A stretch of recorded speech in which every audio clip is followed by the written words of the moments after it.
नमस्कार दोस्तों, आज फिर मैं आपके लिए ज्ञान से भरी एक कहानी लेकर आया हूँ। एक बार महात्मा बुद्ध एक गांव में अपने शिष्यों सहित घने पेड़ की छांव के नीचे बैठे थे। आसपास के गांवों से बहुत से लोग अपनी मानसिक समस्याएं लेकर महात्मा बुद्ध के पास आ रहे थे। महात्मा बुद्ध उन सब की मानसिक परेशानियों का समाधान देते। सब लोग खुशी खुशी अपनी समस्याओं का समाधान पाकर वहां से लौट रहे थे।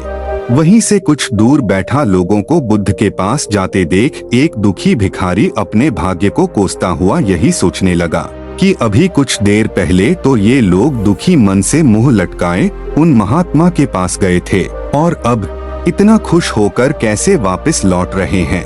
आखिर माजरा क्या है, जरा मैं भी जाकर देखूं कि वो महात्मा ऐसा कौन सा खजाना बांट रहा है इन लोगों को। वे इतने प्रसन्न हुए कि उनके चेहरे लाल हो गए। जब वो दुखी भिखारी कुछ नजदीक गया तो उसने देखा कि ये महात्मा तो लोगों को प्रवचन देकर लोगों के दुख का निवारण कर रहे हैं।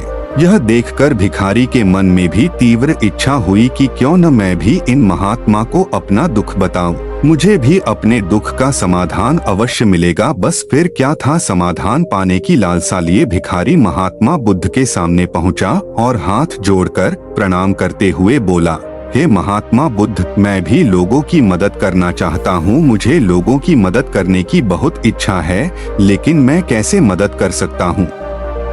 मैं बहुत गरीब हूँ, मेरे पास न तो पैसे हैं और न ही कोई ऐसी चीज जिससे मैं किसी की मदद कर सकूँ। मैं कोशिश करने पर भी किसी की मदद नहीं कर सकता। मुझे भगवान ने इतना गरीब क्यों बनाया है? महात्मा मुझ पर कुछ कृपा करो। इतना बोलते हुए भिखारी रोने लगा। महात्मा बुद्ध बोले, आप बहुत अज्ञानी हैं, क्योंकि आप अभी तक इस भ्रम में जी रहे हो कि तुम्हारे पास कुछ नहीं, जबकि दूसरों को कुछ देने के लिए तुम्हारे पास बहुत कुछ है। तुम बिना धन और वस्तु के भी दूसरों की मदद कर सकते हो। तुम्हारे पास जुबान है जिससे तुम मीठे शब्द बोलकर किसी के दुखी चेहरे पर मुस्कान ला सकते हो। इन्हीं शब्दों की ताकत से तुम किसी के भी टूटते हौसलों को फिर से मजबूत कर सकते हो।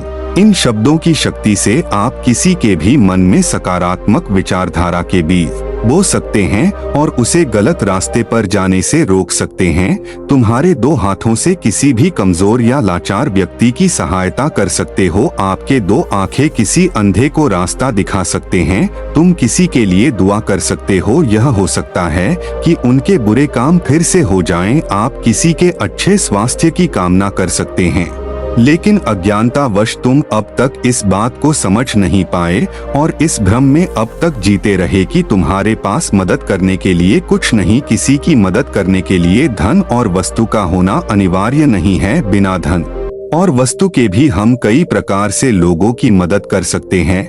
महात्मा बुद्ध के ज्ञान से भरे ये सुंदर शब्द सुनकर भिखारी के चेहरे पर मुस्कान आ गई और वह खुशी से झूमता हुआ वहां से चला गया।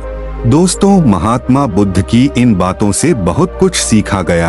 आजकल बहुत से लोग यह सोचकर दुखी होते हैं कि मेरे पास ये नहीं है, बल्कि जो आपके पास है उसी में संतुष्ट रहना सीखें और बिना मतलब के लोगों की मदद करें। इन्हीं से आपको परम सुख की प्राप्ति होगी।